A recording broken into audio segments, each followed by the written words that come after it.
Welcome to the Innovation and Compliance Podcast, part of the Compliance Podcast Network. Join us every week as we talk with industry innovators who are making compliance to help business run more efficiently and at the end of the day, more profitably. Here's your host, Tom Fox. Hello, everyone. This is Tom Fox, back for another episode. And today you are in for a not only real treat, but a real fun treat, because I'm visiting with Ronnie Feldman. Ronnie is the president and creative director at Learning and Entertainments Creative. And I met Ronnie at the most recent SCCE 2018 Compliance Ethics Institute. And his company has one of the most innovative products and solutions for compliance training and ongoing compliance communications. So Ronnie, with that incredibly long-winded introduction, first of all, welcome and thank you for taking the time to visit with me today. Oh, it's great to be here. I love talking about entertainment and learning, comedy and compliance, and helping this community find new and interesting ways to engage employees. So happy to be here. So Ronnie, I think it's probably obvious from the introduction and even from your voice that you're not a compliance professional. So why don't you tell the audience your professional background and how you came to be intersected with compliance? Well, sure. It has been a strange and winding road. I actually have a comedy background. I came up through the Second City Comedy Institution, which many of you know is Chicago, Toronto, and Hollywood. It's a sort of a training ground for a lot of the people that end up on SNL and, Tina Fey, Amy Poehler, Stephen Colbert, and the like. So I came up through that organization. Of course, some people become famous and some people end up making comedic compliance content. And that would be me. I think that's pretty famous. Yeah. So long story, slightly longer, is I ended up actually working within the Second City to head up a division that ended up creating what became known as Real Biz Shorts. A lot of the community knows about that product. And so it's very near and dear to my heart. But I did leave the organization about 2.5 years ago to launch L&E with the goal of exploring a wider variety of entertainment, not just humorous comedy videos, but entertainment can mean music, it can mean podcasts, it can mean GIFs and memes, it can mean articles. So expanding the mediums while still being entertaining.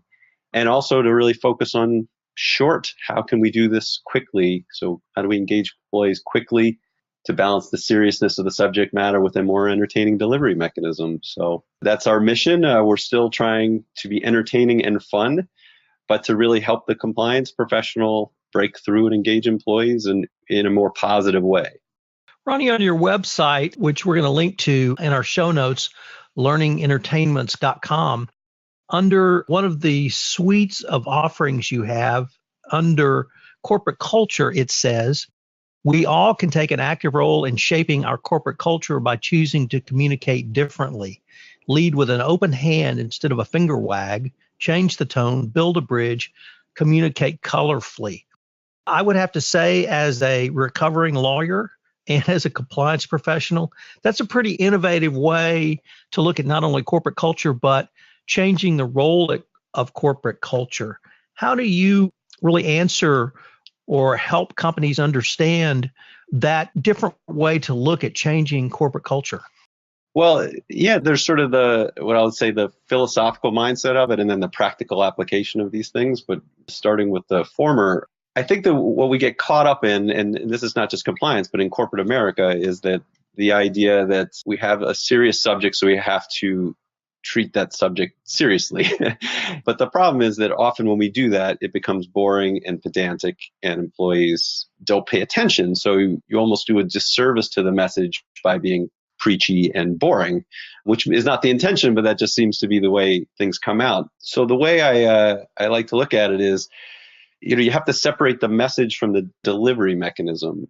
A fun phrase that we use is there's a difference between having a difficult conversation and a conversation about a difficult thing. And I think it's more valuable, a more effective way to shape corp culture by focusing on how you communicate. And that could be your individual communication style. They always say people won't go to the office of no, and which is sometimes hard for lawyers because you have compliance questions come up and the answer is no. But what you may be doing is essentially telling the employees that asking questions isn't okay because they're going to get their fingers slapped. So there's all sorts of rationale on why a more open communication style, more friendly communication style, to use an improv term, a more yes and communication style can help teach people that it's okay to come talk to you and ask questions and get advice. This is a little bit of a rambling answer, but the other important point here is that I think that the number one thing in the ethics compliance field, the number one problem you have to solve before you get into any training and any communication is that you all are trying to help advise and coach employees and keep the company safe and out of trouble.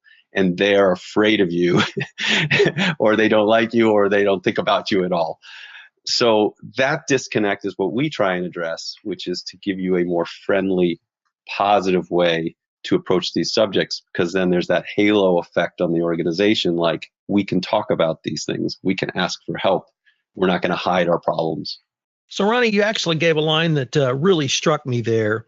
You must separate the message from the delivery mechanism. I think that's probably going to be the title of this podcast episode. But you said something else, which was really about having a culture where employees felt like safe enough that they could raise their hands and speak up. And why that's so significant in the compliance community is about 10 days ago, there was the first time ever an academic study around whistleblower hotlines, but more importantly, just the concept of whistleblower reporting mechanisms.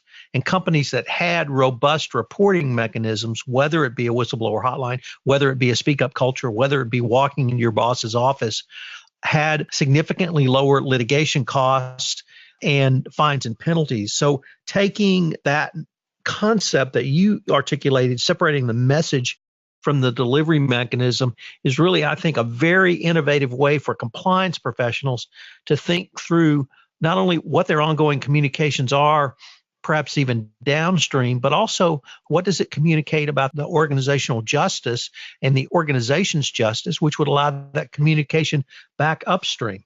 Yeah, well, so this is a subject that I love talking about. I mean, you and probably your listening audience knows more about some of the studies and legal ramifications of, whistleblowing and all those aspects. I look at it as in the baseline for most employees is they don't think about these issues very regularly. And I can't tell you how many companies I've worked with, and they're like, we do posters, we push out videos, we talk about it all the time. And then if you go around and interview employees, there's still a large percentage of employees that don't know about it. And it's mostly because we're not communicating effectively and we're not starting from an even playing field.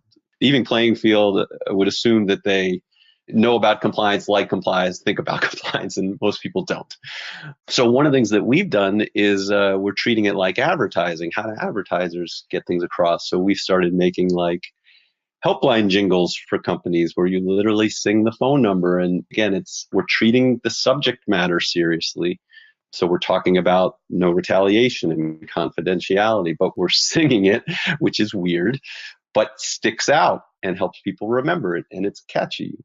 Another interesting assignment we just did is we created a Man on the Street campaign where we created an investigative news show, and our newscaster went and interviewed real employees about the importance of speaking up and respect in the workplace. And did they know the culture and values, and did they know the hotline? And two things I want to say about that. One is we cut it together, so the employees were the champions of the cause, which I think is really helpful to kind of create a we're all in this together vibe.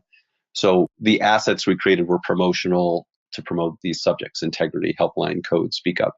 But on the learning side, the compliance team learned that half the people didn't know about the confidential helpline. And these were hand-selected people that we thought would be good participants. So it just goes to show you that even an innovative company that chose to do this fun, interesting campaign still has work to do to make sure that everybody constantly knows that there are many options available to speak up. So, Ronnie, one of the things I found very interesting that you articulate is that compliance needs a makeover. And I was wondering if you could give us some thoughts on, first, the need to rebrand compliance and ethics, but then what are some of the specific techniques that you and Learning Entertainments might help a company go through to give compliance that makeover? Yeah, this touches on some of the things we're already chatting about, and that is that most employees think, or they don't think about it at all. They think there's the scary compliance person who's going to be the office of no, who's going to stop me from meeting my objectives, or I did something wrong, I better hide it. I don't want these people to know about it, because they think of you, and I'm of course speaking generalities, but they tend to think of compliance as scary police force or the finger wagger. So as I say, one of the ways to do that is to communicate more creatively. I think of it as an advertising campaign. So in addition to your check the box training, which could be more interesting and could be more positive and could be more self-aware, but even if you think your e-learning needs to be more serious, you can do a campaign, which could be videos, posters, GIFs, memes, any communication channel you have, that basically says the ethics compliance team is available for advice and support. We are here to help. So in all the ways that you can reach employees, those messages, I think, should continually be reinforced all the time, because you're undoing an existing preconceived notion that you all are scary people. So the different channels you have is obviously you have the way you train and what that looks and feels like. Is it done in legalese, or is it done in a way that recognizes that they don't really want to do this and explains why they should do this? And then there's the communication. What are you doing to reinforce that training? How are you advertising these things? And then the last point I touched on a little bit is we actually do a really fun thing in that we teach improv skills to compliance professionals as a professional development experience. And that's mostly on how to use the skills of an improviser to be more welcoming and opening in your communication style, which again doesn't mean necessarily that you're bad at it. It just means that these are muscles that can be exercised, being better listeners, being ways to solve problems together, being more approachable. Yeah, that's what I mean when I talk about compliance needs a makeover, communicating in those sort of more positive ways. So why do you think, Ronnie, that training in and of itself is not enough? What is it about the either ongoing communications or sort of the other techniques that you've articulated for us that would help just the ongoing messaging of a compliance function internal to a corporation? Well, yeah, this is the part that I find most fascinating. And I'll give a quick preamble. And that is that even, I love talking about comedy and compliance and entertainment and learning. I feel like even, that's why people approach us. We immediately need to start talking about the behavioral science on why this is a good idea. And that's because, to communicate differently within a corporate environment, you have to build a good business case for why this is an effective solution. And it is an effective solution. So anyway, what I mean by why training isn't enough is that there's a lot of different statistics out there. The one that I usually hang my hat on is it says 87% of corporate learning is lost within the first month. It's an older stat, it's probably 15, 20 years old. And I've heard different variations of it, but I think we all intuitively know that even if you do a great training and people understand it, they also need regular reminding and reinforcement because people are forgetful. The other interesting one, I was reading Malcolm Gladwell, this is a couple of years ago, and he was talking about the fundamental attribution error, which I think is really interesting. And it basically says that we all tend to overestimate internal stimulus, as in, I'm a good person, I do good things. And we underestimate external stimulus, which is environment affecting behavior. Environment has a huge effect on behavior. So even if you have knowledge and understanding and you pass the test, you still might do something not good. And you might do that because of the social environment around you. The example I always give is, people who cheat on their diet. Like, the right answer, and yet you still don't do it for other reasons. Like, I've been good all week, I deserve something bad. So humans sometimes, knowledge and understanding and training to get people knowledge and understanding is only part of it. The other part of it is how you surround the social environment so that people police themselves, or we're the kind of company that doesn't do these things. And that requires some of the things we talked about earlier, regular communication to talk about how integrity is important, that we tackle the tough subjects, that we're not the kind of company that does this. And I think that's what you need to find ways to get that in the atmosphere all the time. Oh, and the last part of that is if you want to be in the atmosphere all the time, you better make that as messaging interesting and positive, or else they're going to hate you because you don't want to get message fatigue by, as I keep saying, wagging the finger at people saying, don't do this, don't do this, don't do this, or they'll tune you out. So to me, it all goes hand in hand. How do you be in the environment more regularly? How do you remind and reinforce regularly? It better be short and interesting and positive. So that's how we try and tackle it. So, Ronnie, unfortunately, we're near the end of our time, but I was wondering if anyone wanted to follow up with you directly or find out more about learning entertainments, how could they do so? Oh, great. So our website is www.learningsentertainments.com. So that's the word learning with an S on the end and entertainment with an S on the end. And I love to hear just different ideas from the community and different things that you're doing. We're constantly trying to innovate and create new, interesting, fun ways to get these very serious messages out to the community. So we love to create that dialogue where we get the questions like, hey, can you all do this? Or have you ever thought about this kind of idea? Or we have some content needs around this very specific subject. Can you create something on that? So anyway, we'd love to hear from you and kind of create this ongoing dialogue with the ethics clients community about finding new creative ways to kind of make the workplace better. So I've been visiting with Ronnie Feldman. He is the president and creative director of Learnings Entertainment. It's been a fascinating exploration on how and even innovative techniques that Ronnie has been developing and actually using to separate messages from the delivery mechanism and incorporating comedy into your message. Ronnie, I wanted to thank you again for visiting with me today, and I greatly look forward to continuing the conversation. Hey, thanks a lot, everybody. If you're a compliance professional looking for a convenient and effective way to fulfill your continuing education requirements, go to fcpacompliancereport.com/courses and choose from 4 hour-long training packages that will keep you current. That's fcpacompliancereport.com/courses.